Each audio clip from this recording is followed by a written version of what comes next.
Go to Beverly Hills. Yeah. And then there these hillbillies live in Beverly Hills.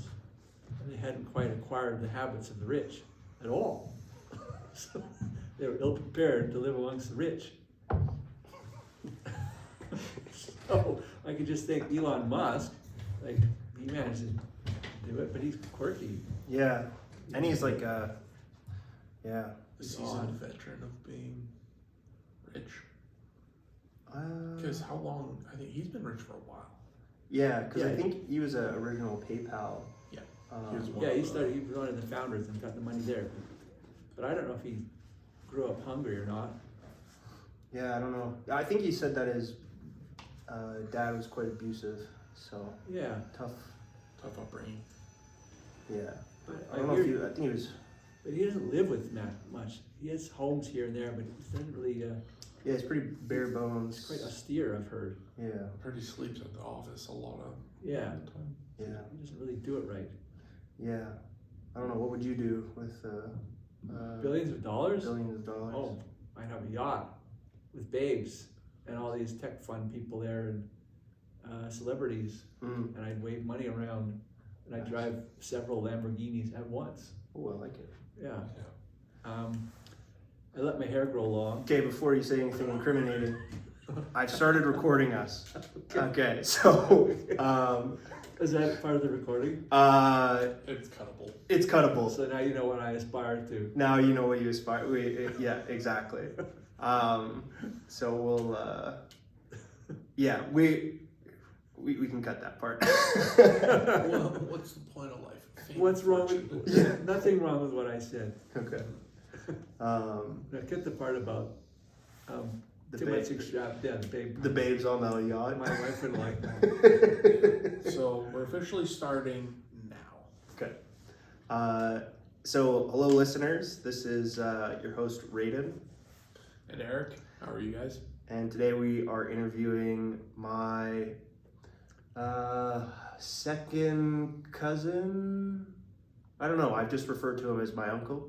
His name's Gary McMillan. Say hi, Gary. Hi.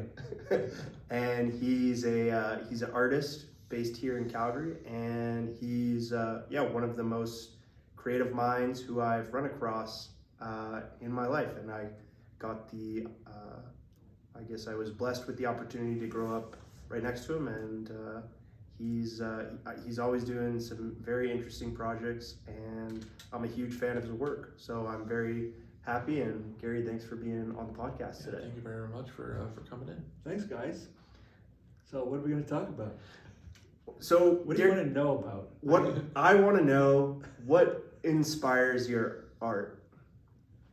Can I ask a quick intro to that? How did you get into art as well? Like, like it kind of goes along with what inspires you, but like, what was your first? I want to do this. Oh, it's like with your first spoon, pablum. There comes that desire to do something with pablum beside eat it. I guess spread it on the wall in an interesting pattern. I started drawing when I was a little boy, and I never stopped. That's a common story with a lot of artists. They all just start drawing things. They just can't help but look at things and draw it, try to reproduce it, what they see, or draw what's in their imagination, make shapes, colors, lines. So I was one of those kids. Most people will draw when they're little, but then they start putting it away because they might discover that they don't have what they recognize to be a talent for drawing, and that is to say, they aren't able to translate what they see into an image which seems to represent it accurately. That's a hard skill. And some people then they feel embarrassed when they can't do it, and they might just give up. Or they just lose interest. But I never lost interest. So I went from drawing to painting, and by the time I was in my 20s, I was painting landscapes. And then it's been a kind of a up and down artist life since then. But now I'm painting full time. I retired from my day job, which was an interesting job too. And I started pretty serious painting back in about 2009, after a few years before that of being kind of idle about making artwork. But now I'm in it full on. Yeah, so I'm looking for I'm gonna get success. Success is coming, man. It's always in the. There could always be more, right? Yeah. No, success. It's always a funny term in the art scene because it has multiple meanings.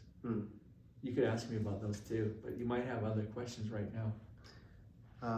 I guess we could go off on that. What's success mean to you? I think I've found a lot of success. I'm quite successful in my endeavors, sure. One is to be part of an artist community. I think that's a big success. Part of this local community, to know other artists, see what they do, have fun times, conversations. It's just a nice friend group. So and to be integrated in it and feel like you're valued, that you have something to contribute. That's a big success. Being able to just continue to make work, like to have the well of your imagination not stopped, and stuff still coming out. You make the effort to pull things out, and then you make the effort to commit it to some surface or some object. To be able to keep doing that, that's success. It's hard to do, and some people it might run out. They don't know how to keep it going, or they're not lucky enough to keep it going, or their situation's such that they can't keep it going. So that's success, and I'm very fortunate and lucky to be there. And of course, having people collect your work, that's successful. See that they appreciate it. It doesn't matter how much money it might go for or how you get it in their hands, that people actually want it.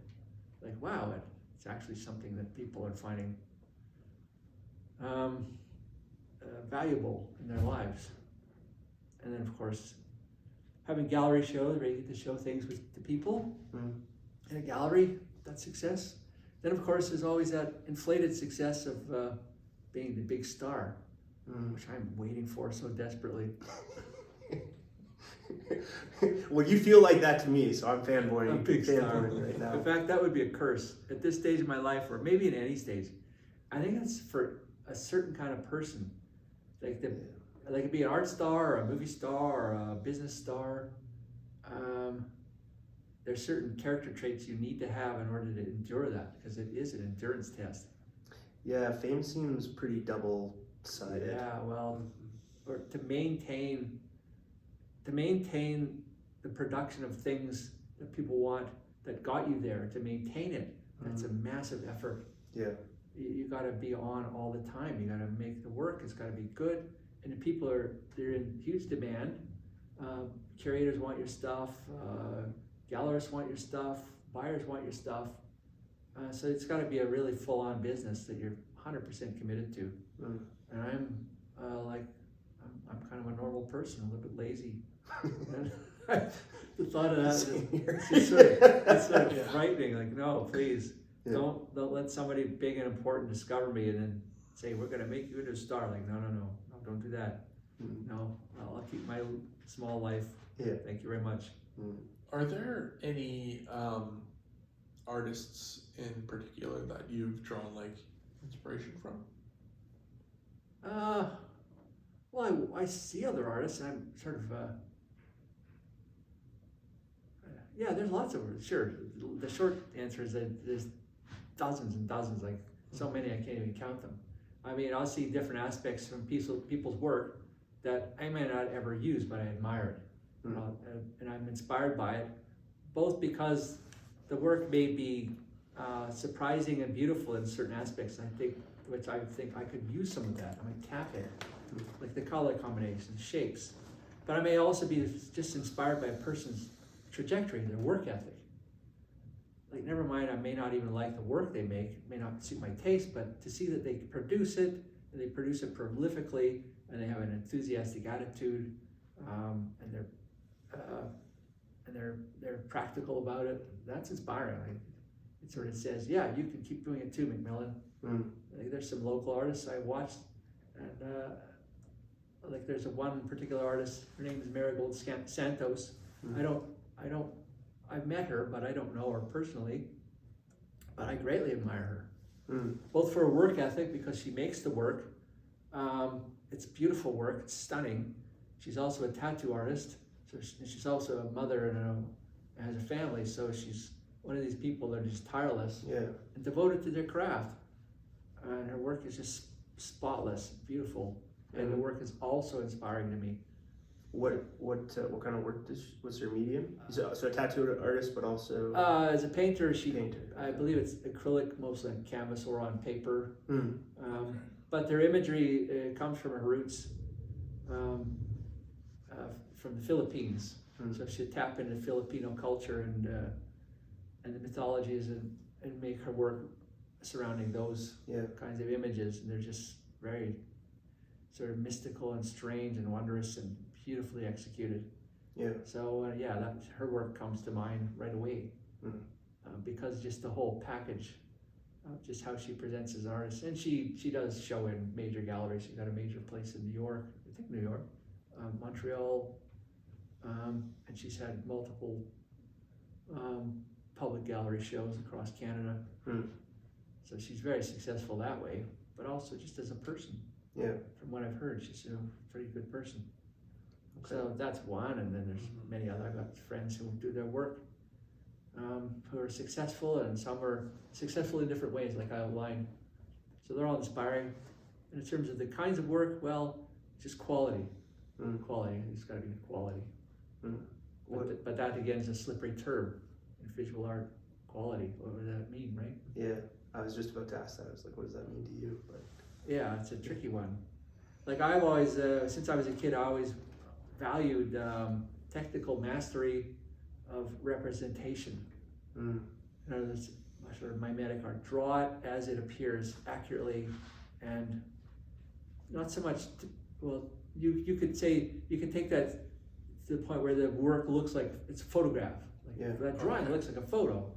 So that's one way of working. So that it's that accurate in its rendering. Or you can say the work is also accurate, but it's more expressive. So I sort of see it as a sort of a kind of optical resolution. If you make your drawing like a photograph, then the little marks you make, each mark as an abstract thing is so tiny that it resolves into a really fine photographic image. But if you use a wider brush and slap the paint around and they're broad strokes, from a close distance, you just see a lot of abstract marks. Yeah. So it's a lower resolution, but when you step back, everything resolves itself into a very accurate and lifelike image of the thing that they were painting. Yeah. So that kind of accuracy, I've always admired, whether it's high resolution or low resolution, that kind of painterliness, I've always admired. But then on the other hand, I also admire just really awkward and expressive and inaccurate, but highly subjective drawing and mark making, because that can also be really evocative. It's like on the other side of the spectrum. All different spectrums, and then other people, they're not even doing representational work at all. Just pure abstraction, shapes, colors. It can be geometric, it could be curvilinear, loose forms, free form. A lot of pattern, a lot of texture. There's a painter named Gerhard Richter, a German painter who's really old now, but he's a world-class painter, big name. But he, for a long time in his career, he would paint quite realistic work. He was an Eastern European painter. His work was quite realistic, and then he started to distort it. He'd make them fuzzy, like hazy, like they're seen through mist. And then at some point, he eventually went towards abstraction. I don't know the full story. And he'd have these huge canvases and big buckets of paint, and use big squeegees, like a squeegee like 6 feet long, and just squeegee and trowel this paint down the surface, and it would break, and all the surface would break in these different colors. And he would do it very deliberately and carefully, watching, but it's all intuitive. Like use a whole trowel of blue over top of the red, pull it down, and look at it. And it's just stunning, stunning work that relies on accident. Relies on just the fortune accident. And then he has it's not planned. It's not planned. It's deliberate. Like he plans which colors to use. He plans the procedure, but he can't plan the result. The result is a surprise. It's fortuitous, and but he's got the discernment to know when it's a good thing, or needs to be redone, or just scrap it. According to his value system. His definition of quality. Yeah, exactly. How do you determine the quality of something that just came randomly? Like, oh look, I spilled my coffee. but that pattern looked good. but that way the hamburger got squashed under that tire, I don't like it. Yeah. Squash another burger. I want to see a better one. Yeah. Keep squashing burgers. so yeah, quality is a slippery term in visual art. You know, in other fields of art making, it's maybe a little more objective. It can be more determined with objective standards.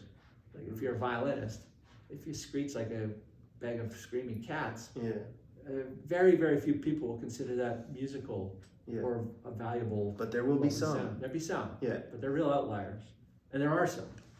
Yeah, in the avant-garde scene, there are people who like this squealing of cats, and at times it's effective. But generally speaking, when you evaluate someone's musicianship, there's some pretty objective standards. With visual art, not so much. And okay, going back, Yeah. kind of closer to the beginning, who taught you? Did you? Because I think your landscapes are very well done. How did you learn how to do that? Oh, I'm a pretty big self-starter. So practice, but a lot of things I do, I'll look to see how it's done first. There's various ways to do it. I've never sought out teachers so much as to seek out the examples of the work that I want to make or the things I want to make, and then look for information on how it's made, and gather all the materials, and then try it.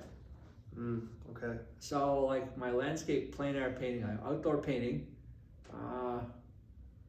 I knew that the Impressionists did that back in the 1860s and 70s, in the French Impressionists, so I thought that was a pretty nice idea to be outside painting. Always liked outside.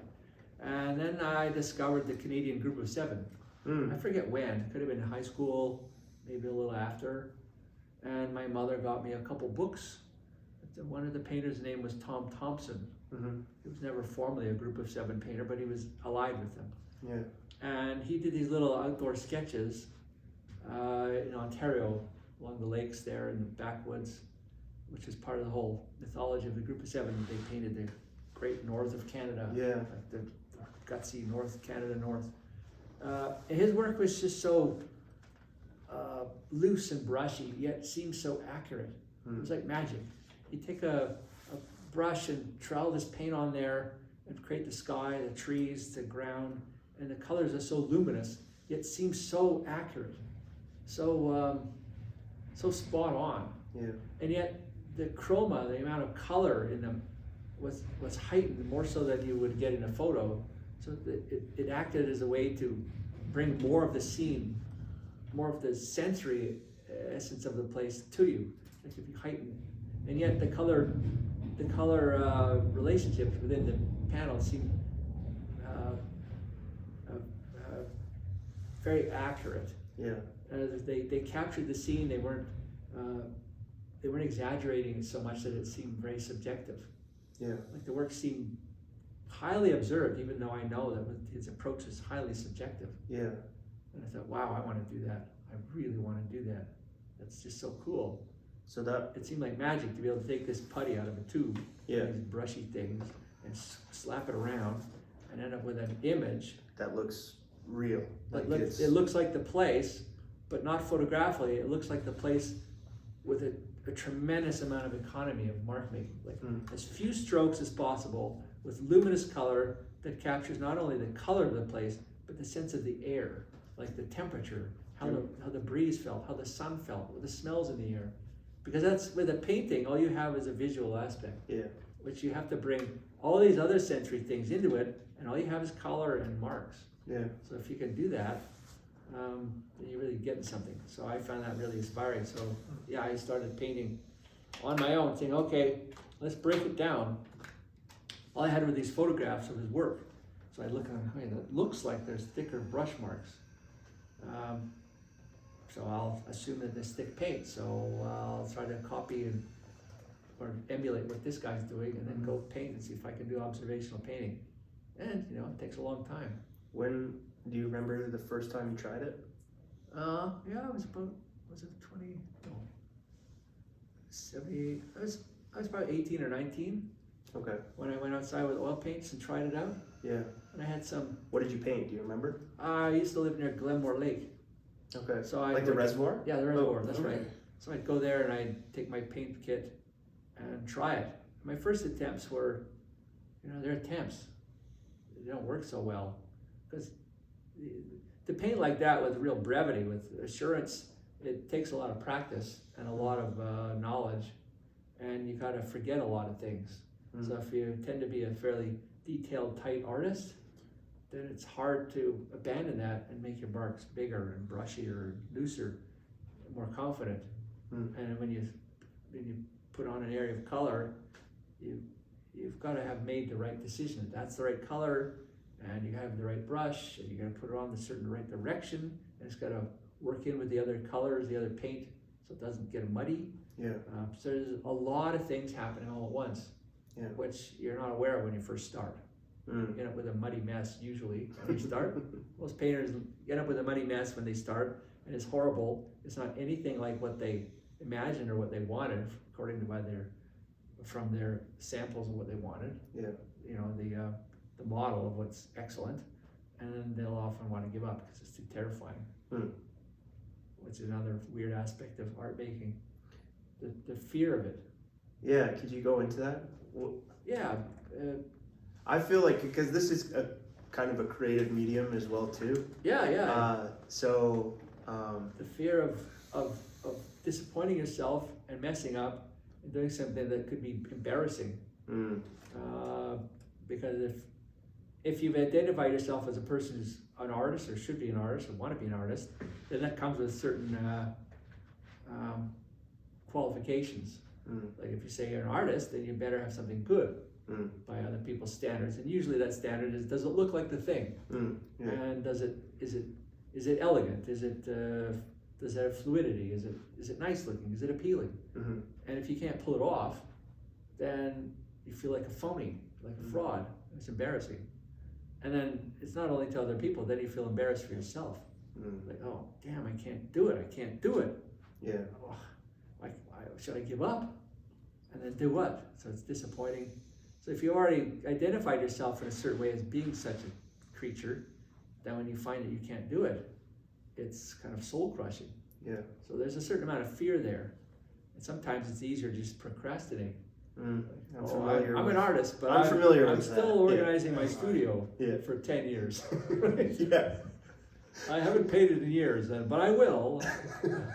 I'm an artist. Yeah, well. So there's the fear of that and the fear of making a mess. Like every time I go out and paint outside, I never quite know how I'm going to do it, if I'm going to pull it off. And it's humiliating to have a painting that doesn't go well to myself. Like, oh, what a waste of time. It's so embarrassing to myself. And then, so that can either discourage and you give up, or for me, it encourages me to work harder. Like bear down on it. To me, I say, it didn't work because you're not being very attentive. Or you're in the wrong headspace. That is to say, you're not being observant enough. You're not being deliberate enough. Yeah. You're relying on something to do it for you, like some heuristic thing. Oh, I'll just use this green and blue and like I always did. But no, you gotta dig deeper, push harder, and then we'll be willing to put more time into it. So like yesterday I was out painting and I was in a little clearing, a little park surrounded by little apple trees, and the light was great because most of it was in shadow, tree shadows, and there was a patch that was all lit up, and the tree stump, or the tree stem, of what is it? Trunk. The trunk, trunk. Yeah. It was sort of half lit up with dappled light on it. It was just stunning, so beautiful. And so I'm putting the paint on it and trying it, and all the while it's looking bad, but my confidence is that, but that's the first stage, it looks bad. You keep working it, and at some point you feel like you kind of lost it. Then you have to have the confidence and just the fortitude to keep putting paint on it. Yeah. Keep trying, keep working on it. Try to touch it here, touch it there, patch that up. And eventually it came out to be a pretty good painting. But all the while there's a worry that, it's gonna fail, it Yeah. could fail. The stakes aren't high with that, but every failure for me is like it makes me really agitated. Yeah. It makes me feel this urgency to do it again, to demonstrate that I still have it, Yeah. that I can still pull it out of the hat. There's been times I'll paint outdoors and I'll take a scene and I'll paint it once, didn't work, scrape it off, paint it again, didn't work, scrape it off, and I won't stop till I get it. Yeah. Even if the sun goes down. Yeah. Yeah, so it can be very agitating to have something that isn't going. And I guess that's maybe one of the qualities that keep me painting. I'm willing to keep hammering at it until it succeeds. I don't give up. Reminds me of like an athlete's like never quit mentality. Yeah, kind of. Sure it is. Yeah, you don't want to disappoint yourself. Especially if you've had a taste of success. You've had success. If you have things that are less than so, you're not going to settle with that. It's like, no, it's got to rise to that level or higher. And if it rises higher, then you think, oh, great. I have an even higher bar. That's even harder to maintain. But the more you do it, the more that you got your body memory. It's all memory. You apply it. Your quality always rises. It may not be at the peak of quality, but on your worst day, you're going to be better than a lot of people are on their best day. Just because you've done it so much. Because you've done it so much, yeah. So you mentioned this a little bit earlier. So you started kind of more full-time painting, considering yourself an artist, doing that full-time in 2009. Yeah, I'm putting more time in it, for sure. Yeah. What were you doing before then? In terms of art making? I guess art making, or what were you doing to live? Oh, or life in work? general? Yeah. Well, in my early 20s, I was a total loser. So there's a... What do you mean by that? Yeah. I was living at home and I had no job to speak of. I did sort of seasonal labor jobs. It was fine. I lived in a basement bedroom that I grew up in with all my stuff, my fossil collection. Fair enough. Me and my friends, my fossils. And I had very few friends except for my fossils. What kind of fossils? Mostly local Alberta fossils. Okay. Generally did you go from out and the hunt Cretaceous period. Did you go and hunt for them? And find them? Yeah. Where do you go to find fossils? There are places in the city. So I lived at the south of Glenmore Reservoir. So there are a couple places in the city you could find some fossils, not so much. Like along the reservoir, there's a place where a friend and I found some carbon imprints of deciduous trees in the sandstone. Oh, cool. So That's cool. I don't know how many millions of years old they were. Not especially old. It's sort of the post-dinosaur period. Yeah. Like what's it called? The Cenozoic, like the post-dinosaur. Yeah. But I don't know what the layer is. And for a little further down from there, there's a thin layer along the beds of sandstone where there was it could have been a lake deposit or a marine deposit. I'm not sure which. It's just snails and clams. I don't know if they're freshwater or saltwater. Hard to say. And they're like in the rock. Clams, yeah. There's a layer of all this jumble of little snail shells and clam shells. Yeah. In this sort of loose sandstone. Okay. So I was a big rock hound. I was kind of a naturalist because I spent a lot of time on my own. And spent a year at university in geology department because of that hobby. Then that totally bombed out because I didn't manage it very well. Too much science, too many courses. Not enough rocks. Yeah. Well, just not good management, not good time management. I lost heart. And I switched to fine arts, and I just dropped out. So I never did get a college degree, university degree. So there I was, a person who liked to make art with no prospects for my future. So I had to take labor jobs. And then one day when I was maybe 24, 25, and I was helpful at home. I wasn't useless. You were doing stuff. Cooked and cleaned, did the art. I was helpful. I was useful. So I wasn't a layabout. My mother met somebody who was trying to do some jewelry in the basement. And they said, I was introduced, said, you ever tried wax carving to make casting models? I said, no, I don't even know what you mean. So they told me what it meant, what it was. Like, I knew what it meant. I'd heard about lost wax casting. Because I also like to read about history and things. What is it called? Lost wax casting. Lost wax casting. Okay. So they said, make some wax models and see if you can carve a ring. I tried it because I'd carved soapstone in the past, so I had carved things. I was good with three-dimensional things. I tried it and they paid me $10. $10? That was the easiest $10 in my life. I didn't have to haul rocks around or lay sod or rake concrete. Yeah. Like, I'll do this. Yeah. So he gave me a couple more little things, and I thought, yeah, this is cool. I get a bit of money, but so what? And then this guy introduced me to an established jeweler downtown who did a lot of casting, and he was looking for somebody who could carve wax models, like custom jobs. And I met this guy, and he gave me some jobs. Like, I got some jobs. And so I made them, and he gave me some more jobs. And I was making a paycheck. And it was pretty quick, a couple of months, 2-3 months. Then he introduced me to another guy who had a big a nice retail store, who also did his own custom orders. And his clients come in, he needed somebody to carve his models. There seemed to be not anybody around that would carve wax models. And so I took that on, and I suddenly discovered I was making pretty good money. And then at some point I was able to move out and get my own place. And I was on my way. And meanwhile, I was always making art. But now I had a job, like an actual job that gave me independence. Yeah. And so how old would you have been when that? About 25. 25, okay.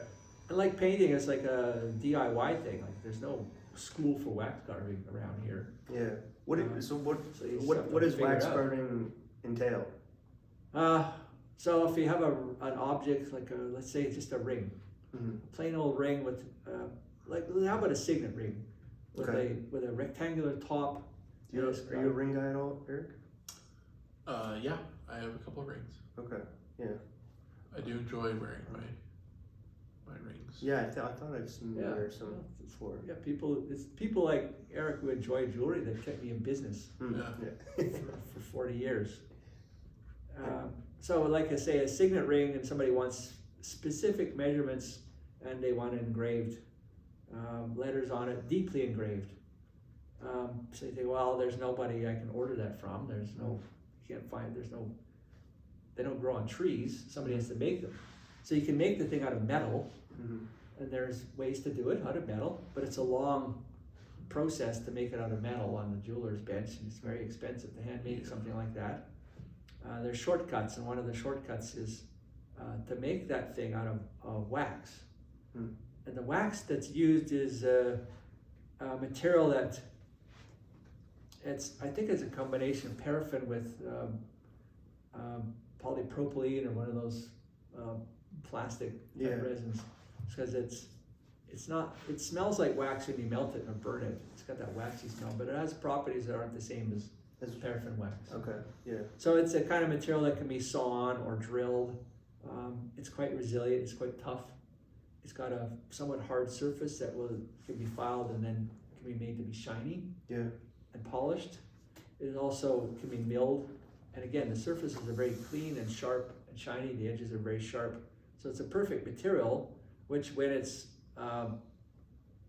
embedded in plaster investment, can be put in a kiln, and then the wax can be burned out. You turn the kiln on, and at some point the wax will melt, drain out, and then the residue will burn. It'll burn out and oxidize and leave no residue. And then the hot metal can be then injected into the place where the wax was. Thereby giving you a perfect replica of the original wax, only now in metal. So all the details that you might want in the metal would have been done in wax. So Interesting. engravings and wire settings and prongs and knobs and. Is it still possible to do like gold and silver work with that as well? Yeah, that's what the castings would be. Okay. Yeah, the wax would leave the plaster block.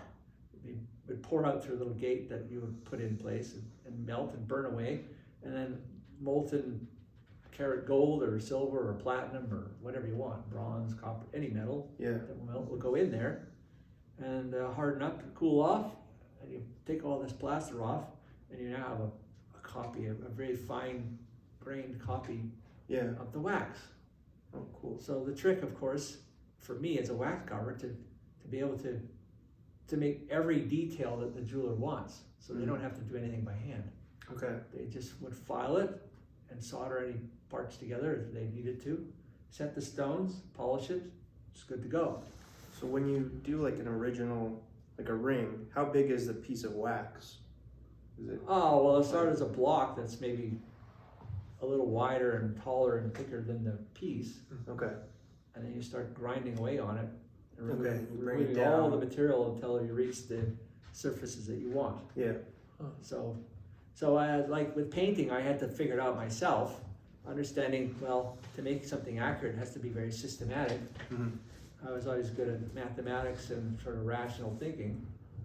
They go in, there's procedures you figure out. So yeah, I worked it all out, found procedures to make all kinds of objects. Yeah. What was the what was the toughest one that you ever had to make? Usually it's things with a lot of details. Like a lot of geometrical issues. You got to make a ring with let's say a ring with a hexagonal top, or maybe 3 hexagons interlaced, and then there's a lot of cutouts on the hexagons. Then in the hexagons, you got to have all these settings for like 6-prong settings for stones to go in there. Those are complicated because laying out on a bunch of hexagons so they're accurate and linked together is kind of tricky. Yeah. Or other things that are trickier, doing animals and portraits. Yeah. Which I'm also good at because I had so much practice painting and drawing portraits and animals that it was a natural. So artistic skills helped me in the jeweler because I could bring more to it than a typical jeweler technician. Yeah. I was able to do everything people asked, so I was well employed for a long, long time. Oh, cool. That's really cool. Because I was gonna ask you if you could help. We'll show the viewers later. But I have a necklace. Oh yeah. Yeah, Gary, can you pull that out? He's got just on the inside of my shirt here. Oh yeah, there you go. So on the pendant, it's St. Michael. St. Michael, yeah. But the detail, it's so small that I would imagine that'd be pretty difficult. And then the silver pendant has my dad's ashes in there, so it's as well. Yeah, that fine stuff, the fine detail is probably done with those, what do they call it reduces. You have the large example, and you have this simple mechanical contrivance. The stylus that would move around, and that translates over to another one that moves around in smaller amounts. So it goes like this, like that, and this goes like that. Oh. A big movement, and this would translate to a little movement. CNC? No, it's just it's quite an old technology. Okay. It just relies on levers, essentially a lever. Like if I have a long rod this way and I have a short rod this way, if I move the long rod that much, this one's only going to move that much. Yeah. But along the same arc, the same shape. Okay. So if I do the rig up the setup, if I and there's a fulcrum here, if I move this stylus around like that, this one's going to be very close. This is going to go around like that. So it reduces. I forget what the name of it is. It's like a penta something. Oh, that's cool. So that's how they do like They would do that detailed really small work. That's right. Yeah. I always wondered how they did I that. thought it was lasers, because I heard. Well, the original way would be this mechanical device, but now of course it's all digitized. Yeah. Okay. Right. Yeah, and then I have these these milling machines that do the tiniest detail. Yeah. Yeah. Okay. So that would not be done by hand. I've done small medallions with figures and things by hand, and there's a certain resolution beyond which I can't go. I can't get the tool small enough to do it. Yeah. And the hands move a tiny bit, and to add material on, like there's a certain size where if I try to add material on with a pin, I can't make them small enough because I can't get the pin hot. I can't get temperature on the pin. It will pick up the tiniest droplet and then transfer it onto there before it cools. So there's all these issues that happen when you're at small scale. Yeah. And then the cohesion of the droplet is such that its adhesion to the pin, when it's very tiny, is such that there's so much adhesion onto the pin that I can't make the droplet come off. Yeah. Right? Whereas if I have a long skewer like this long, and I dip it into wax, I can't get a great big wax ball on it. It's going to be a thin layer dripping off. Yeah. But when you're at the tiny scale, It's just gonna stay there. you get a little ball stuck on there to come off. So you get these weird properties that happen with materials when you get change small. their scale. Yeah. Oh, that's cool. So there's a lot of science in there too. Yeah. Strange physics. Yeah, for sure. Yeah. Yeah, I remember. Yeah, I did a course on that in school, and it was I forget what it was, but it was all like you get like electrostatic. Yeah. These effects. Yeah, effects, Yeah, Van der Waal electric effects, and When you're at a tiny scale, yeah, which don't operate on larger scales because there's bigger forces that Yeah. get in. yeah. Yeah, it's kind of cool actually. This change of scale. It's very cool. When's the last time you worked on jewelry? Well, it was last December. Yeah, last few jobs in December, and then I put my tools away. That was it. Although I did some, but this whole year since January, I've been unemployed from that. Now I've just been fully employed making artwork. And for years, I told myself I want to make some sculptural items, but not just out of cardboard or ceramic. I wanted to do metal sculpture. Metalwork. Yeah, metalwork. So I said, well, you're going to need to learn to weld. And since the metal you want to use is either bronze or aluminum, you're going to have to learn TIG welding, which is tungsten in gas welding, or tungsten inert gas welding. And you're going to have to do that with bronze and aluminum. And you probably need to weld steel also, because you're going to make some armatures to put concrete on them. So that was my ambition. So I was painting for months and months and months. Meanwhile, researching this stuff, looking online, how do you weld, how do you do this, how do you do that.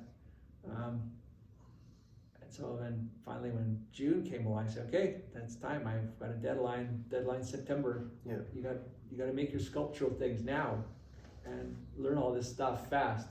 You better figure it out, because if you don't, you're kind of screwed. Yeah. So that was kind of interesting. And so one of the early projects for the sculpting was I did a test casting of aluminum. I made an aluminum figure, the way that those flat soldiers the way flat plastic soldiers would be doing with a two-part mold. So I had this sort of walking figure, but angled such a way that it had seen a sort of a backside and a front side, so I could get a two-part mold aluminum casting, and that was not so hard. But I also wanted some refinement on it, so I carved out a fairly nice refined face out of wax. This was this like the smaller sculpture that you're showing? That's right, the one that's standing on the rock. Yes. Okay. Which is this? This is it will be it's on his Instagram. Yeah, I'll show Gary's Instagram will be linked in the description below, so that you can check out some of these things. That'd be awesome. And potentially before we finish up, I think you can throw some stuff on the TV here, which I'm just looking at right now. Sorry to interrupt. Okay. But we at a later in the pod. Yes. But that went in June. I think in May or June was my last. That's actually a good idea. Right? Yeah. Yeah, you can see images on there. That was my last time I was doing wax carving. I'm gonna grab my laptop and try and do that. Okay, continue to your description. Okay. Yeah, so I did a wax carving of that face. So that was a jewelry type work. Then I cast it in bronze, but also a two-part mold. I just put the wax in and pulled it out. But I did do a wax carving, so I'm still able to do it. It's still a useful technique. Yeah. Is the different kinds of metal? Yeah. I would imagine that requires different tools or skills. Hey. Yeah, they have different properties for Yeah. sure. Like steel's quite hard, so trying to bend steel takes a lot of heat. It can be carved, but it's a harder material. Where aluminum is quite soft, so I've got some tungsten carbide burrs that I could use just to grind it off, grind around the eyes and carve them out, and so you can actually carve the stuff. And bronze you could carve it too, but it's sort of between steel and aluminum. It's hard, but What do you if carve it with? grind at Like it. a grinder. Yeah, with you can grinding tools or a tungsten carbide bit, which is extremely hard. So it'll grind the metal. Yeah. And aluminum is easy; it just grinds off like butter. Do you have a preferred type of metal to work with? Well, I'm pretty new at it, but I like bronze. It's just like the. It's a good looking metal. It looks good, but it's got a sort of a legacy as being like a metal of choice. It's got a like a cultural kind of staple. prominence. Yeah, it's in the art world. It's sort of an honorable metal. It has almost a mythology around it. The Bronze Age, bronze Greek statues, bronze swords. Yeah, it's kind of almost mystical. So it has these qualities that give it a kind of a legitimacy in the art world that people value more than aluminum, which is peculiar because around 1900, late 1800s, aluminum was very rare, extremely hard to get, and super expensive. So if you wanted really high-end stuff, you'd make it out of aluminum. Because it has to be smelted with electricity. Here's a random question. You're gonna think I'm a very big nerd here in a second. I like nerdishness. I bought I ordered this sword from House of the Dragon. That is so nerdy. Yeah. And in the show, for our listeners, there's a type of steel they call it Valerian steel. Oh, Which super has these nerdy. mythical magic properties to it. Yeah. But in real life, they use Damascus steel. Yeah. Is that something people work with a layers. lot, Damascus? Oh yeah, knife smiths and swordsmiths. Yeah, Damascus type, or the kind where they layer it. I forget the name of that. I'm not a metal smith in that sense. My son's been doing that. He actually, talk about nerd. He hammered his own swords out. Yeah, he he was showing me That is cool. some swords, knives as well, or just some swords mostly. He always wanted to hammer out a sword. Like a lot of this metal stuff started back when he was a kid, and I told Simon, I said, we're gonna forge and we're gonna cast metal. It'd be so cool. We'll cast a sword or knife, and I never got around to it because I was always busy, and he seemed to be not. He liked the idea, but he wasn't that enthusiastic about doing it at the time, and so I just let it sit as an idea.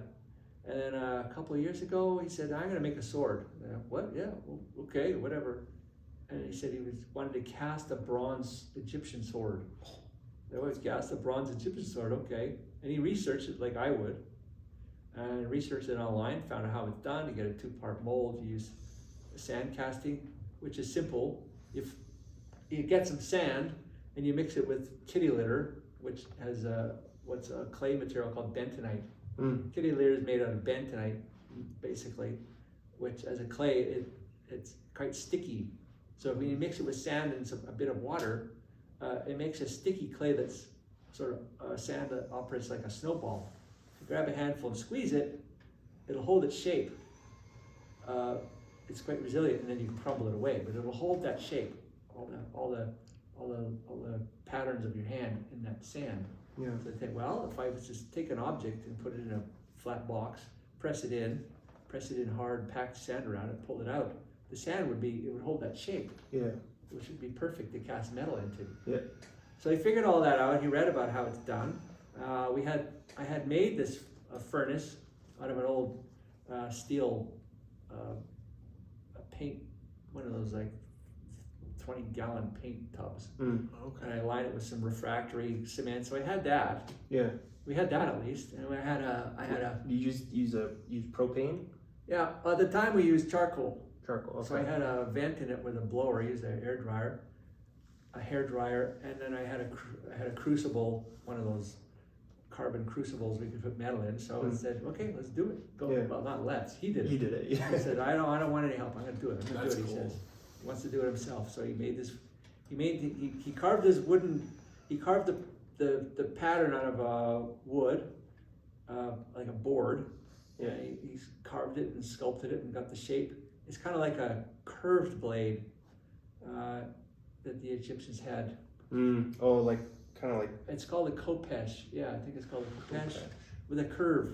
Yeah, a straight handle, then a curve at the blade. Yeah. And he carved all that out in wood, and then he tidied it all up. and pressed it all into the sand, got himself a sand mold, melted a bunch of bronze from a bunch of copper.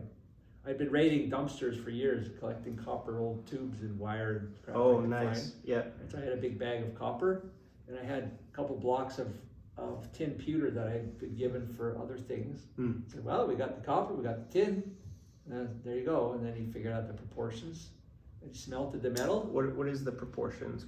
That's to make bronze, right? Yeah, about 95% copper and 5% tin. Okay. So that's traditional bronze. Yeah. Yeah, that's classical bronze. It's not what is generally used today anymore. There's better alloys. But yeah, he did it, and he poured it in, and then quickly one of the sides kind of blew out, and a lot of bronze dribbled out. Like, oh no!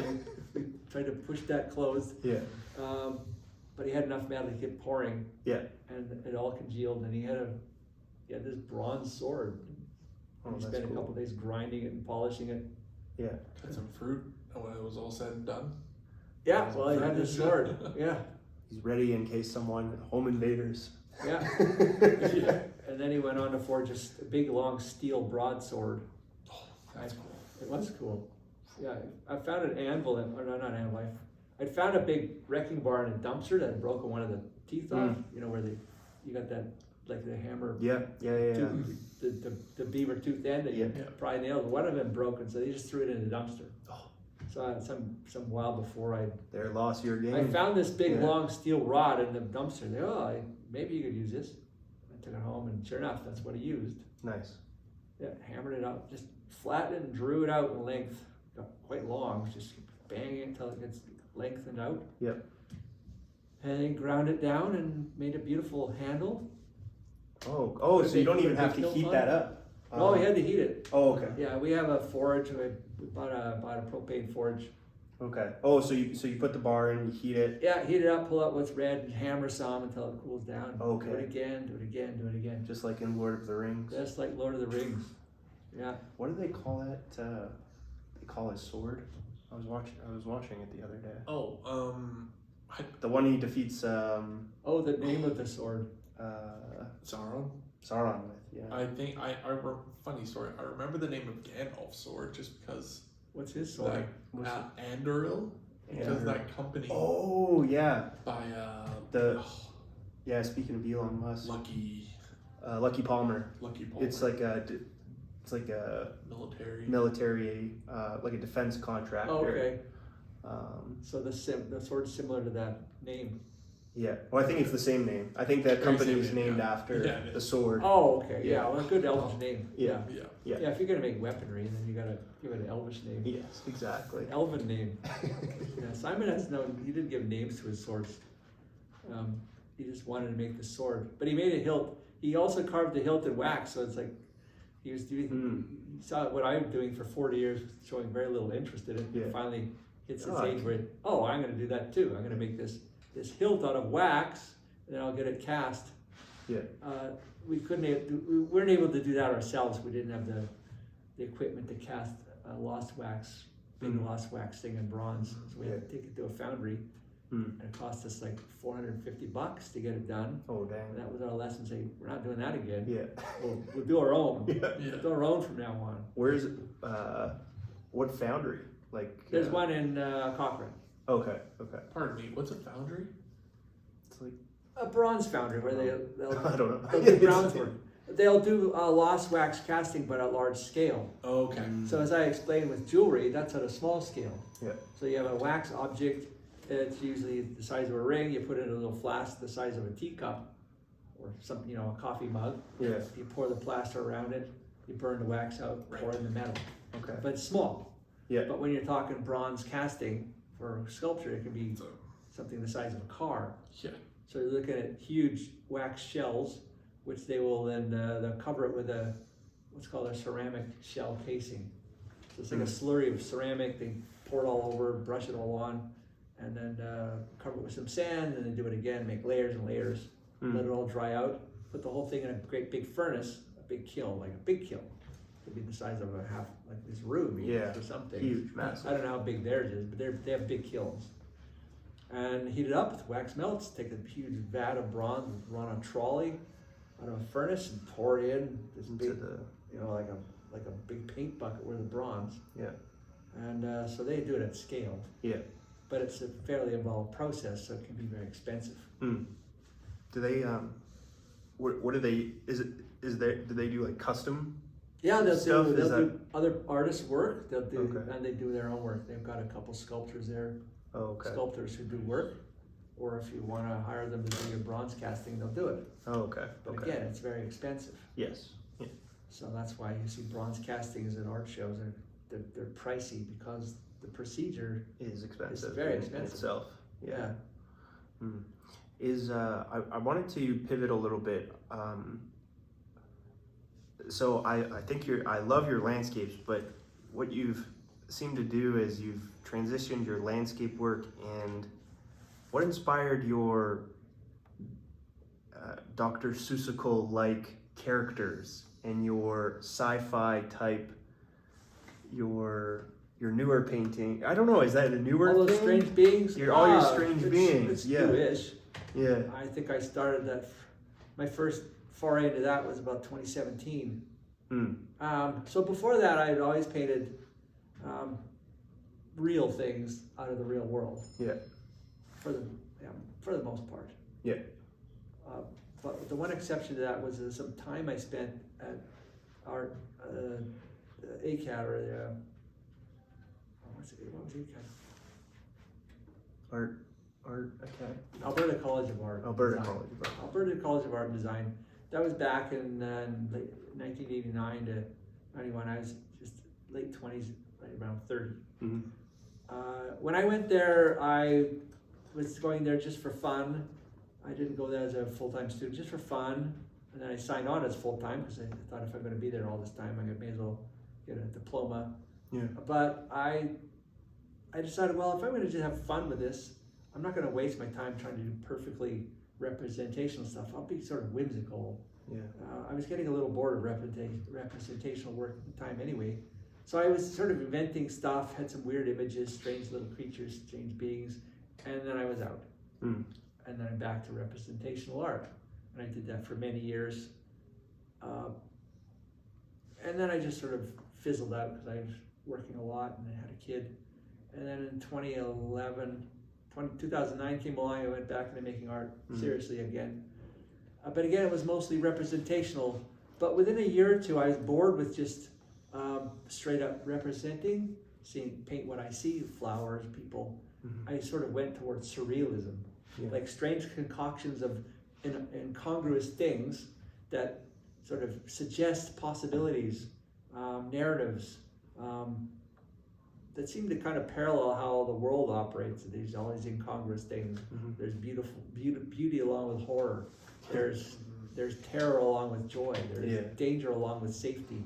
Life is just a mix. Yeah. So I thought, well, how can I somehow represent that or play with that with art making? So I would have, let's say, an image where these two women that were cut out of look like they're from magazines. Nice looking women are laughing and singing, but they're beside little tiny volcanoes that are spouting off big plumes of smoke that they're playing in, with some flowers in it. And so it's this weird mix of the terror and danger of volcanoes, but they've been miniaturized, so they're fun.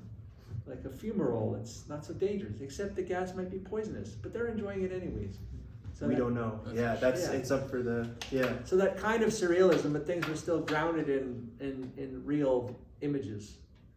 And then I tapped that out, and I just said, I don't know. I sort of said it all with this.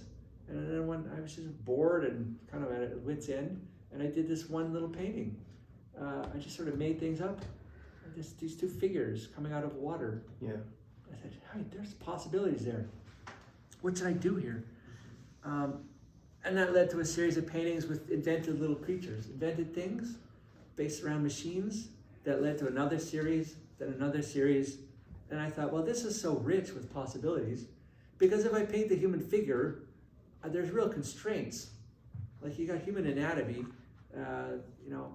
people don't have tentacles, they don't have paddles, they don't have strange heads, they don't have fur, they don't have feathers. It's a pretty constrained series of things you can play with. And also as as an area of painting the figure is a bit problematic, especially for males, because there's, we've got two genders, men painting men. That raises it creates expectations about the artist. If a man just paints the male, especially without clothes on, there's expectations, there's assumptions made. And if the man paints only the female, there's assumptions made. If the man paints men with women, there's assumptions made surrounding gender. And I think, well, I don't want any of those assumptions made. I'm just going to avoid all that, and I'm going to paint non-human humanoids that are sort of genderless. The race is unknown. It's all uncertain. It's all ambiguous. It could be anything. They could be whatever you project on them. Yeah. And their situations could be, and what they're doing, and their relationships. Again, they're all ambiguous and hard to fathom. But people want to, because the paintings I'll make are narratives that are attractive and appealing. And so so moving to that direction solved a lot of problems for me. It made it more interesting to paint. I could paint all the colors and all the things I want. It also allowed me to make a commentary on the human condition without some of the constraints of dealing with Homo sapiens as a species and all the particular problems we have, and dodging all the particularities of the problems on this planet and trying to see it as more a general problem. Like sentient beings need to get along. And why are we not getting along? Like, there's lots of reasons. I'm not going to outline them. These paintings aren't didactic. They're more evocative. Yeah, they're more to make you think about it. Yeah, to think about, like, what are these two doing here? Is this a dangerous situation or a happy situation? And if you want to... Or both. Yeah, or both. And so it's a way maybe to meditate on what your actual life is like. Yeah. If you choose to, but I'm not even suggesting people should. It's just what I do with the paintings. Yeah. It's sort of self-indulgent. Yeah, I find them fast. I find them really cool, and I really like them because I think that's like a great description of them as well too, where it's like these non-human things in a non-human world experiencing something that seems quite human. Yeah, the human experience. Yeah. In non-human. So I like all the different emotions that, like, for me, like I love, like, for me, art that I really like art that evokes an emotional response. Yeah. That's like, for me, that's like my definition of quality. Doesn't matter what it is, if it's a piece of art and it evokes a response, to me that's generally a sign of this is good work. So a lot of, I've been very drawn to your work, so I'm like, oh, like this is, because you have these things going through highs or lows or awkwardness, and it evokes a response for, like, an emotional response for me, because I can empathize with, or I think I project something that I can empathize with onto it. Sorry, go ahead. No, it's okay. Let's keep it going. I just gotta move around and stretch just a tiny bit. Okay? Yeah. Okay, cool. Yeah. See, these works, in my mind, they're really self-indulgent. Yeah. They work this way. Yeah. Because I also have a really deep interest in the world of science. Yeah. I sort of often analyze the world like a scientist would. I'm not a scientist, but I understand the methodology of science. I studied it for some degree. So when I see the world, I want to be like an anthropologist from Mars. There's a good book about that. The anthropologist from Mars. If you come and look at our planet, you see the peculiar things we do. To us, they don't seem peculiar because they've all been normalized, because we do them. But you can analyze things with language, like take something apart, like drinking a cup of coffee, and describing how you take these seeds off of a plant, and then you bake them in an oven, and you grind them up for a particular flavor, and mix them with a universal solvent, and pour it in a vessel, like a container made out of mud that's been baked and turned into stone. And you start to think, this is really peculiar. Yeah. Drinking coffee, Yeah. I never thought of it that way. I always say, like, who's the first person to think of this? Yeah, making vessels out of mud. Yeah. And then baking them, they turn into stone. Yeah. No, that's not that's just a coffee mug. No, it's mud that was turned into stone. Yeah, literally. It's alchemy, it's magic. That's magic. You can't turn mud into stone. Yeah. But you can. So I think like that a lot, and so these kinds of paintings allow me to indulge myself by inventing a world where I have to ask a lot of questions. Like, is this species more reptilian or is it more mammalian? Not sure. If they seem to have no signs of gender between the legs where you generally find it, well, what are the determinants of gender? Where are these parts? How do they procreate? If they seem bipedal and humanoid, why would I think they're humans since I can't see no way they would procreate? And if this human has fur, well, humans can have fur. There are some people genetically, they have some peculiarity that they have fur all over their bodies. And some people even have tails because they've these vestigial parts that they've expressed genetically, now they have tail. So these wondrous things that I can think about as somebody who likes to analyze the world in a scientific way. And I get to do it with these paintings.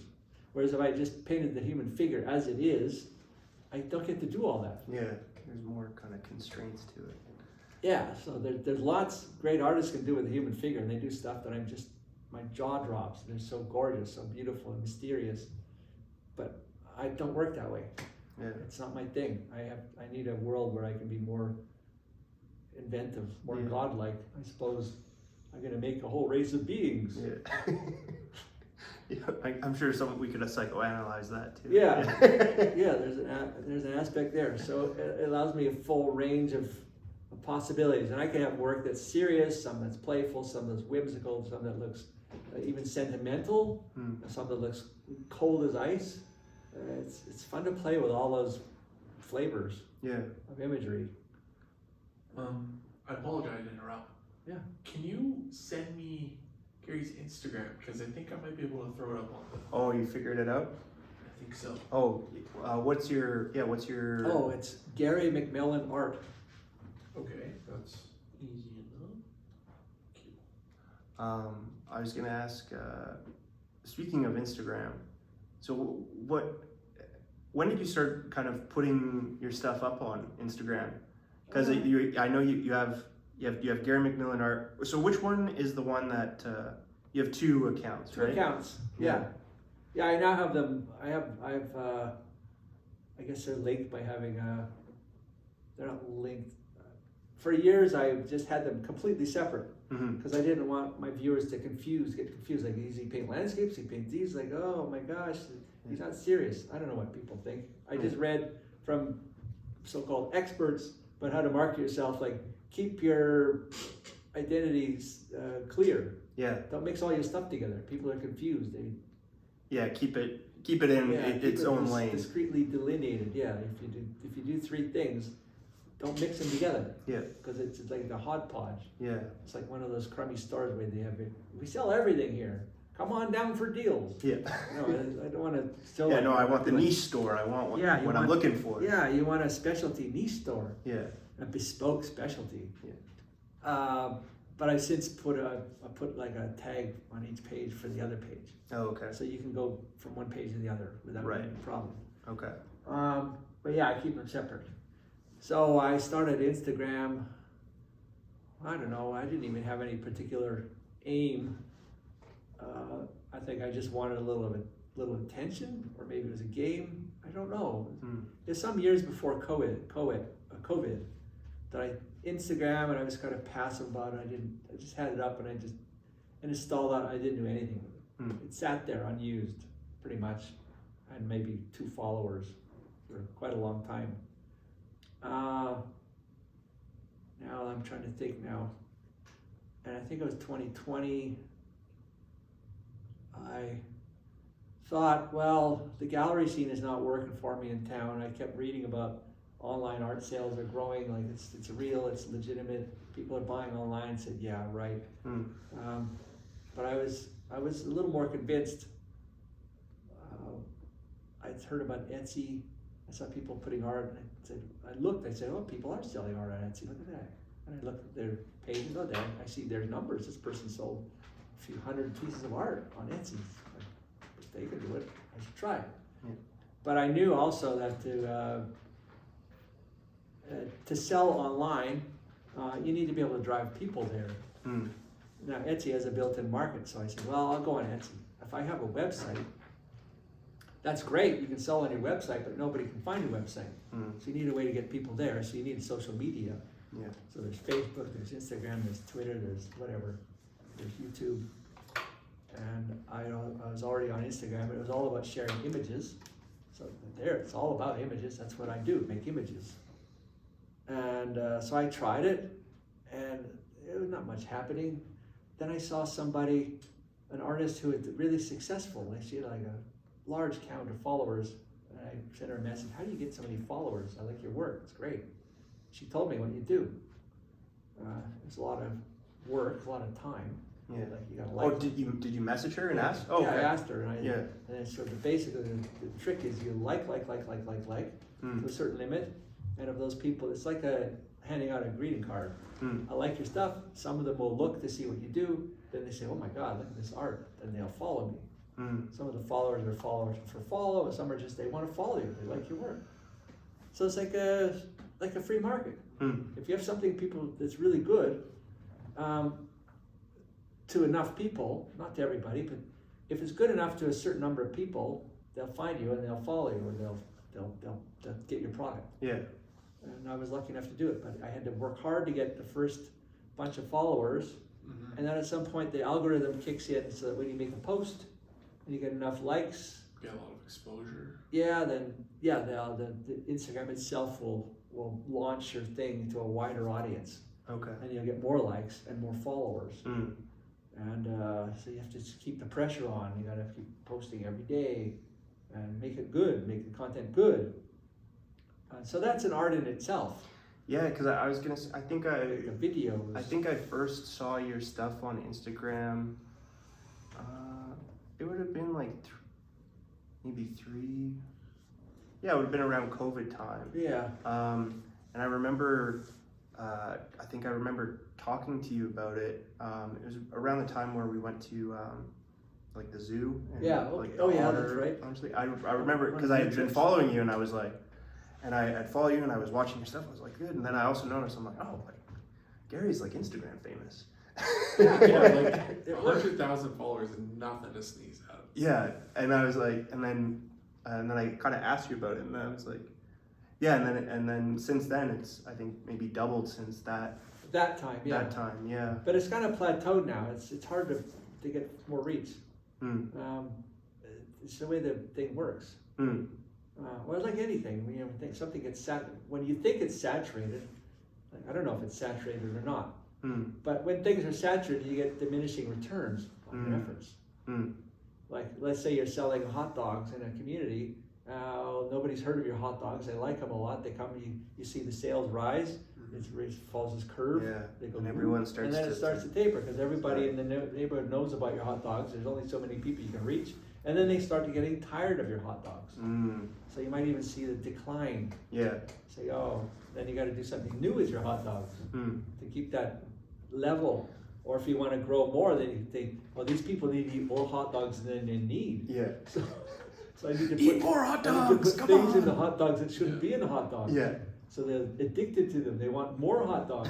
So that's heavy duty, nefarious marketing right there. Yeah. Well, in the description, we'll plug the Instagram. We'll bump those followers. Yeah, for sure. Get them bumped up. Yeah, 100%. Yeah, because what I also really like what you do is I like the storytelling that you have in your shorts. Like when your Instagram shorts on actually like on both your accounts, I really like them. One, I like the shorts that you make, and it's a story kind of like what possibly could be happening with your, what do you call your creatures? Just creatures. I often refer to just aliens. Aliens, okay. Yeah, just sort of in slang, just call them aliens. With your aliens, you kind of, you describe maybe a story of what could possibly be happening. Yeah, a little narrative. But on your landscape one, or your other, it's like, what would you describe the other one? Landscapes, more traditional. Just traditional plein air or outdoor landscape painting for the most part. On those ones, I really like the, they're kind of like a short how-to. Sometimes, it's a short how-to, or like what inspired you, or like what kind of colors you're looking for while you're creating the image. And usually it's like, I guess it's kind of outside. I really like those ones as well too. Yeah. So I guess I'm kind of curious about how did you start doing those, and what was your inspiration for these shorts, and how did you come up with these concepts of? Well, like with anything, you look around to see what people are doing, how it's done. Then you try to emulate the thing that you're closest to. So painting landscapes, it's pretty straightforward. You're going to have either a time-lapse thing or stop motion kind of thing, or just tiny bits of. So you edit together a little video of how it's made if you want to. But the possibilities are endless. But as a little tiny filmmaker, you think, well, I want to reach an audience, and I want my audience to grow. I need to do something different or special or interesting that I can do with my style. So I think, well, you could be funny, and that's really hard. It's hard to be consistently on the mark with funny.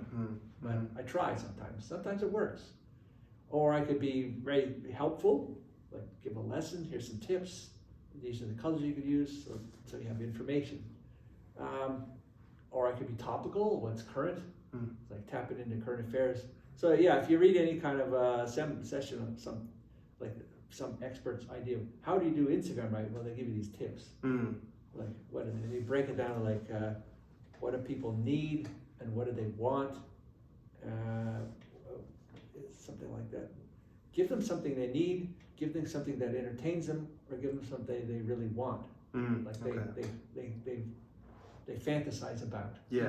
So you see what goes on really well. It's what people need. It's huge hits, and what they kind of want, like, and then what they fantasize about. Yeah, I think there's a similar term in politics. It's like figure out what people need and then sell it to them as what they want.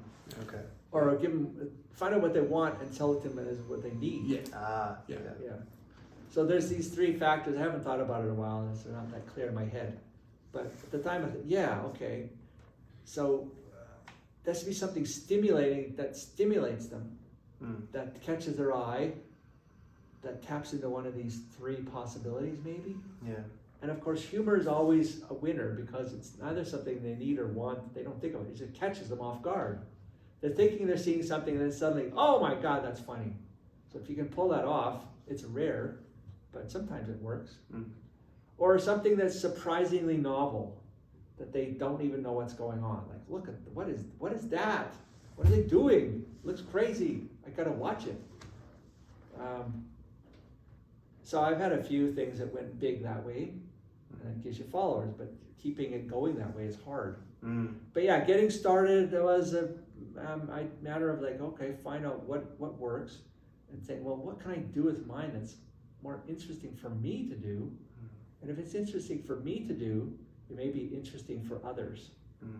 So when I first started making these videos, my first approach was kind of informational, didactic, or just a rather dry explanation. I will paint this figure, and this figure will be doing this, and I will paint them in blue, and I think blue's a good color, and so, yawn. Okay, I tried it, and it was not much effect. But I also realized this is kind of boring. I don't even want to read this text. I'm not even interested. If I'm not interested, nobody else will be. So then I started to make the first little narratives about the characters, what they're doing, what their relationship is, what they might be saying to each other, what they might be expecting. That's cool. And it came easily. And then I could make little movies. Say, well, I may have a finished painting. I'll just pan the painting. Start with this character, go over here, then down to the other one, then back off, and maybe so it's like a little comic strip. So I'll do the video, I'll do all these little snippets, I'll edit them all down, so it looks like a readable narrative, then I'll make a narrative. I might have a little narrative in mind, but usually it's make the video first, and then get a narrative, and then edit the video to match the narrative, and edit the narrative to match the video, so they get closer together. That's your filmmaking process. Yeah, it's my filmmaking process for 20-second films. So I need to expand it to go to a minute. A whole minute. That's what was it, 3 times as long? Yeah, 3 times. Keep someone's attention for a minute. Yeah. That would be hard. It'd be worth it, but that's a whole other game. Yeah. That's what you're working towards. Not really, because I'm a painter. I don't want to make films. Yeah. And so making an Instagram account that's successful in and of itself, it's a nice thing to do because it's fun. But I don't really see it as an ego thing. I'm not doing it for my ego, although it gratifies the ego. It's also a great tool for taking people to my store where they can find things that they might want. Yeah. So then I can so that becomes a game again. It's like a business game. Yeah. Like, okay, and it's not a big business, but it's certainly more than I had before. Yeah. Nothing. Yeah. So it's very pleasant. And it's kind of addictive because you gamify your life. Okay. Yeah. Everything gets gamified. I tend to gamify a lot of things. Yeah. I could go to the gym like it's a game. Yeah. I gotta win more points. Every time you get an extra little barbell on your weight, it's like cha-ching, cha-ching, all the gold coins pop out. Yes, more coins. Right? So I definitely agree, and it's cool too. Like, at least on the gym one is like, it's cool. Like when it's like, okay, 2 weeks ago I had a really hard time lifting this. with this one, and then now today, this is way easier. Yes, and now it's time to ramp it up. Yeah. Up the weight. Yep. The next barbell down the line. Yeah. Like, yeah. And it's a game you play with your mind, and in the end, it's so beneficial because it keeps you doing it. Mm-hmm. Yeah, if you just wound down to this dull quotidian routine with there's no variance, no change. I'm just doing this because I don't know what else to do. Yeah. It's hard to improve or Stick with it. Stay with it. So Instagram is useful because it's got a number count. Number count's always compelling. Mm-hmm. I want more Number numbers. go up. I want Number more go up. numbers. Come on, number go up. More numbers. So you'll do what it takes. It is kind of disgusting, but it's really useful. Yeah. And the same with the Etsy store. Like, I look at my stats all the time. Like, stop looking at your stats. That's not why you make art. Yeah.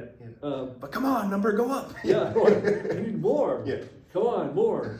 It's like the casino. You get a little thrill every time you. I never played in the casino, but I could imagine it. Yeah. Because this life is like a casino on these selling art. It's like you pull a slot and nothing, and all this money comes out. Like, yeah.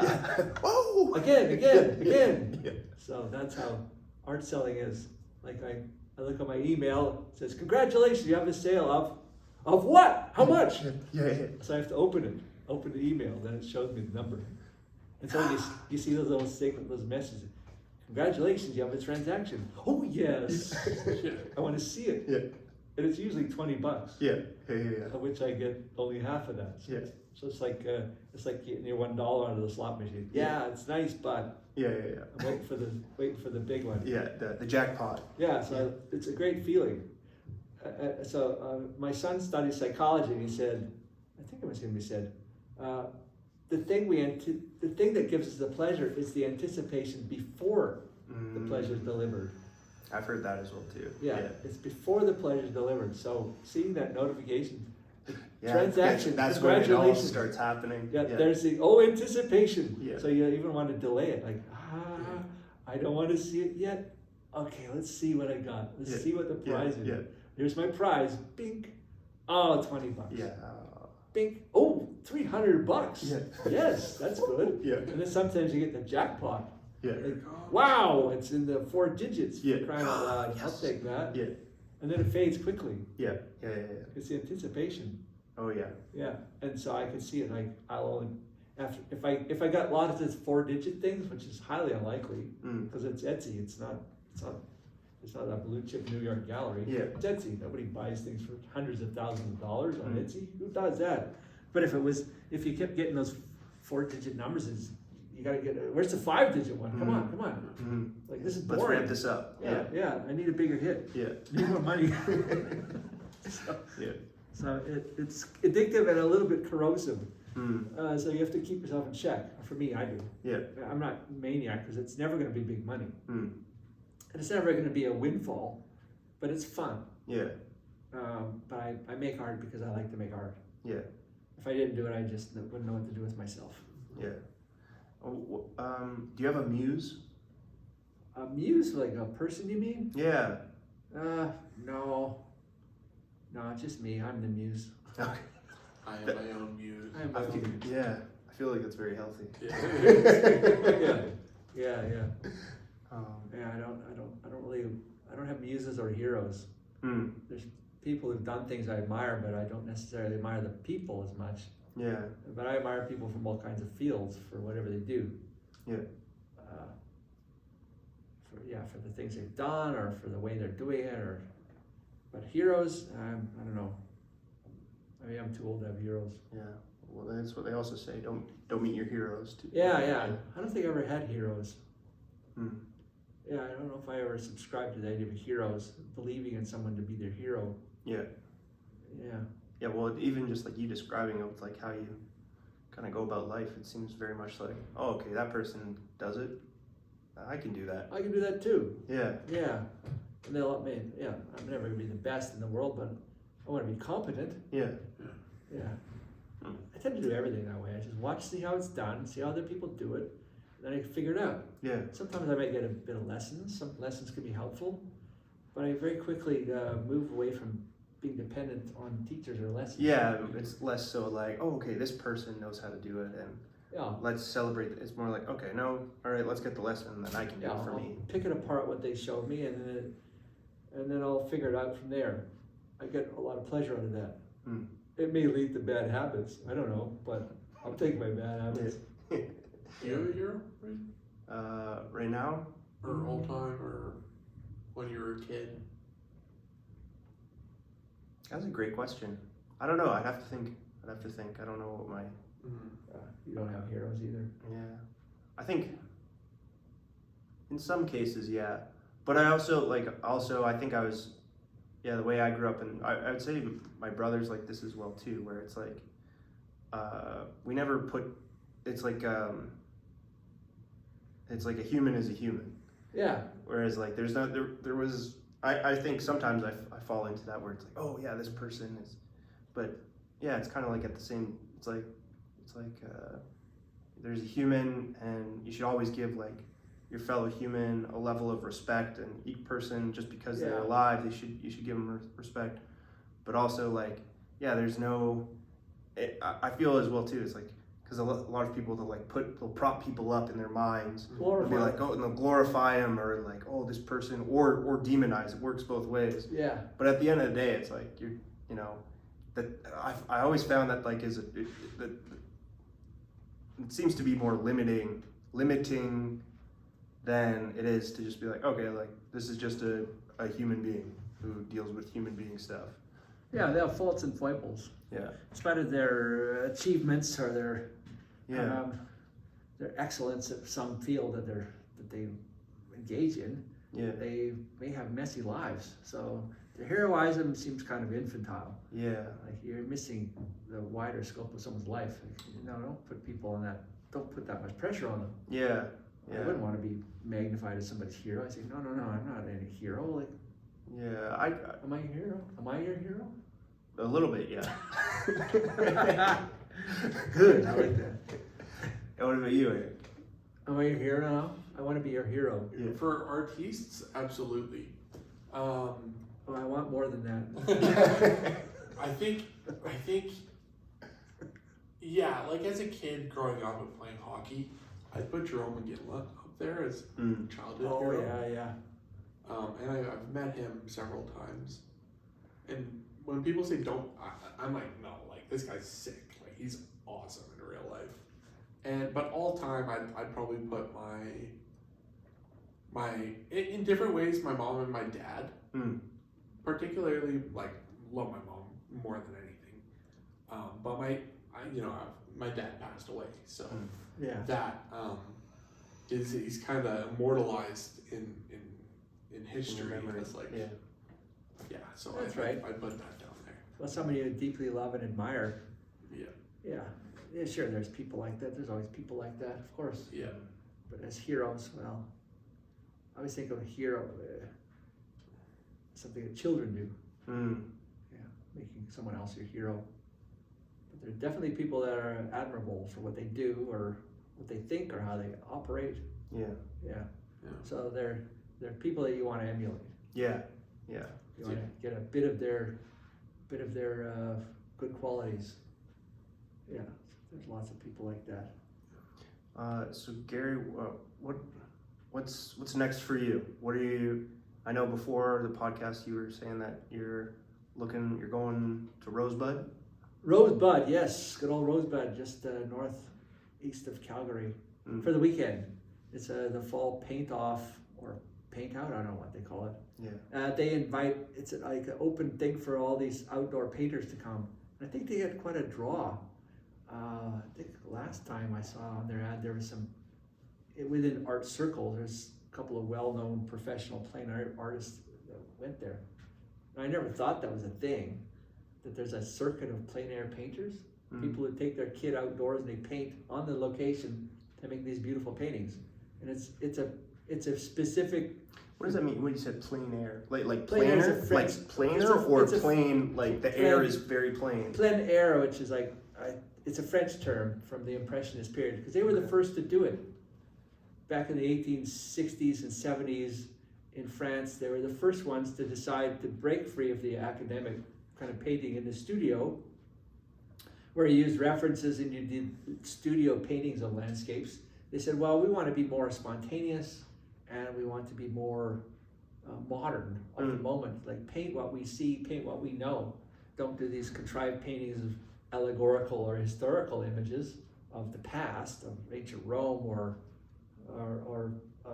heroic moments in history. Let's paint what is happening now. We'll paint peasants, we'll paint the fields, we'll paint houses that we see. Yeah. So we'll go out in the fields and do it. We'll take our stuff with us. Keep in mind that materials were not very portable at the time. They didn't have paint tubes in the 1870s, 1860s. There were no paint tubes. You had to have little pots of paint and carry them around. So it was very impractical. Problematic. It was aggravating to do it, but they did it. Yeah. And they had a term, and it was called plein air. I don't speak French, so I don't know the exact translation, but it would mean something like in the open air or painting outdoors. Okay. Which was a peculiar thing at the time. But since then, artists decided, well, that sounds great. Like a lot of the great artists would do that. They practice their skills outdoors, painting the scenes as they see them. They might go back to the studio and translate it into canvases, but still, your work done outdoors. But it's a specific set of skills that you acquire painting outdoors because the light changes fast. There's a couple of things that happen. You've got the light that changes, and the quality of light is different from in the studio. It's harsher, it's brighter, the colors seem more saturated, so you have a tendency to want to tone them down. So they're just too bright, too garish, too much color. And the thing is, when you then take them indoors, into your studio under incandescent light or home light, It looks way different. it changes. It sort of drops down a little bit. They're mellower, they're a little richer, and they're more unified because the quality of light in a room is not the same as sunlight. It's a warmer light generally, unless you buy certain daylight bulbs. But it's a warmer light, so it warms all the blues and all the greens, and it brings up the warm colors. So it sort of harmonizes it all a little more in interior light. So you have to make that adjustment. And then outdoors too, you got to work fast.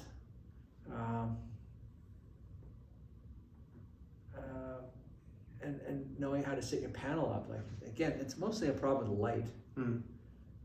The amount of light and where the light's coming from, and you got glare if you set it up. Especially if you set it up so the sun is over your shoulder, shining directly on the painting.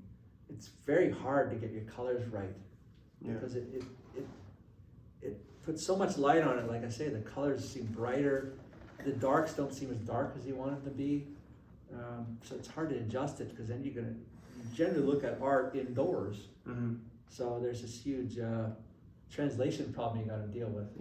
When you paint it outdoors, this will look like this. What I'm seeing now, I anticipate will look like something else when I get indoors. And what that would be, it takes a lot of experience to get there. Is there anything that you were working on? They're gonna kick us out here. Yeah. We only got No, I don't have any. I have no projects currently Except I'm thinking I would like to submit to some public galleries with some show proposal to see if that's possible. Where would you like to be in? I'd like to show in even a local gallery like Glenbow or Contemporary Calgary or one of the university gallery. But it's more than just making the work. It's also making connections. Yeah. Making connections and then presenting your work within a certain context of what's current in contemporary art practice. Yeah. Like, if I was to paint vases of flowers, it wouldn't fly. They'd say, "Why are you? We're not interested in vases of flowers. What are those flowers saying about society?" So most of the content would be in my statement. Okay. Of what my rationale is behind painting flowers. What does that do with the post-capitalist, post-industrial society? What's the comment on gender issues and identity issues, and even that's problematic for me because being a white cis male, I don't have an identity issue. There's no identity there. It's just the establishment identity, which is not. I don't know. Like I think it's not currently interesting to most curators and people in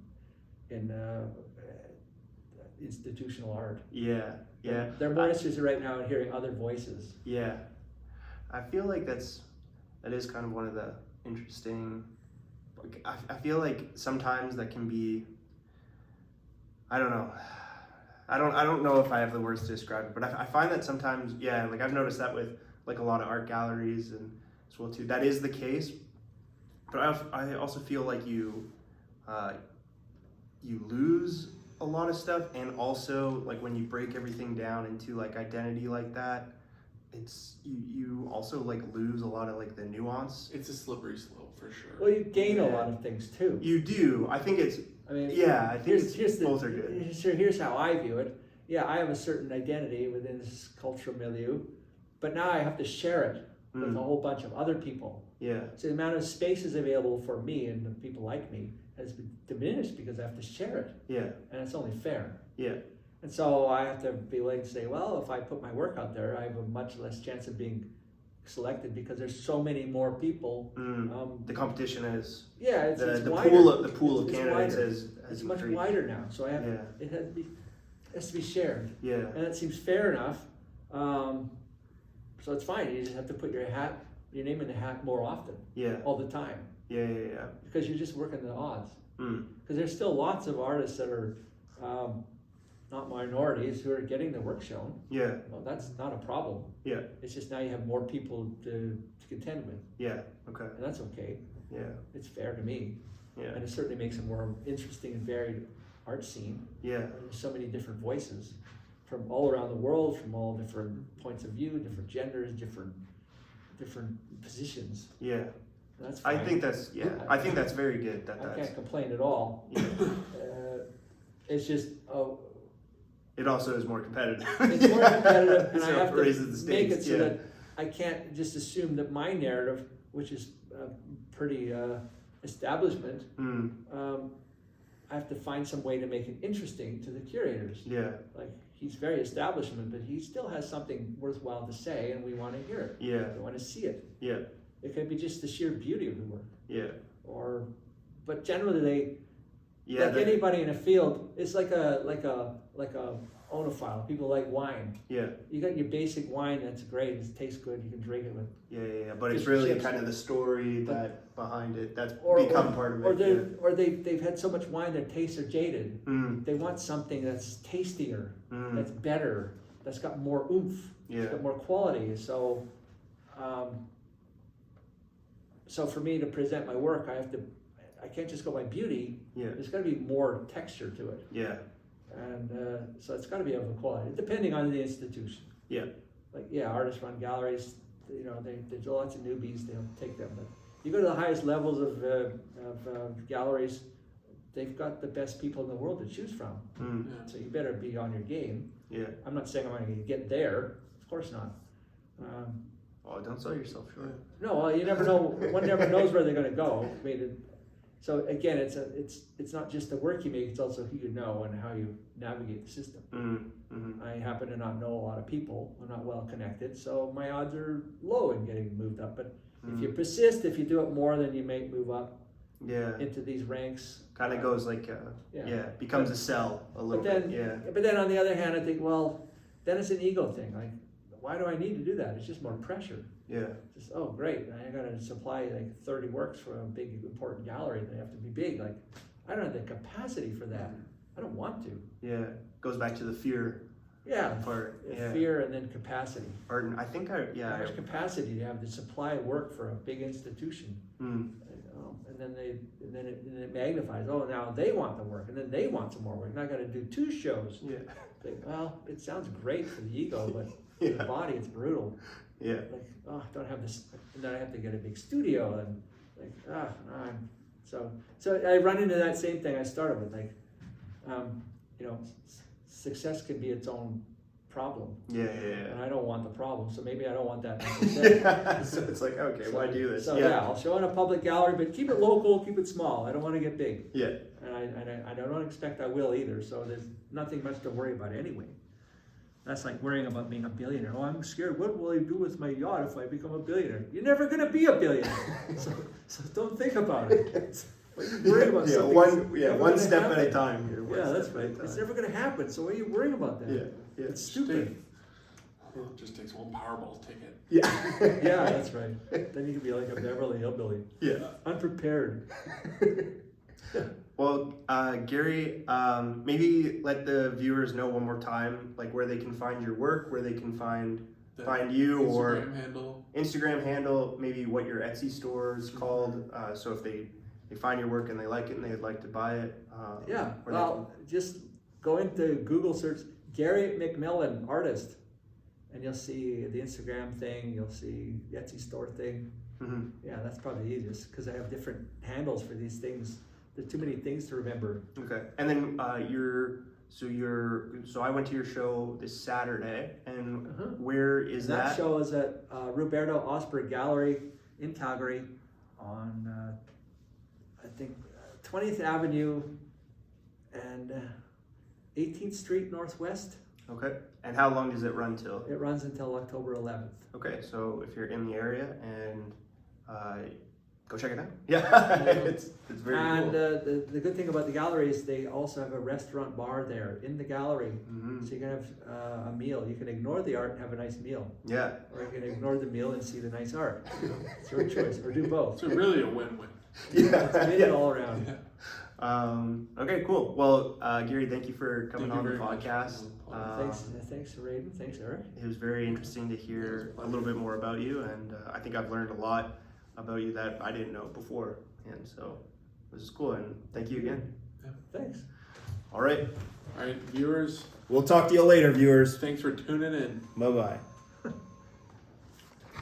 All right, cool. Well, thanks. That was fun. It's always great when you get to talk about yourself forever and ever.